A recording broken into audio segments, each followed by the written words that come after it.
ఎట్లా బతుకుడు ఎలా బతుకుడు తెలంగాణ జిల్లాలోన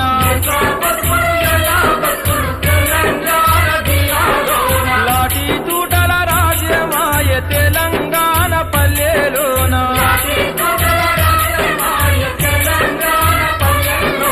మీసం మొలిసిన కొడుకుల చూసి ఆశాలెన్నో పెంచుకుంటే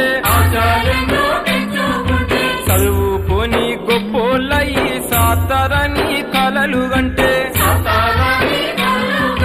కన్నందుకు కంటి పాపల కాటికైనా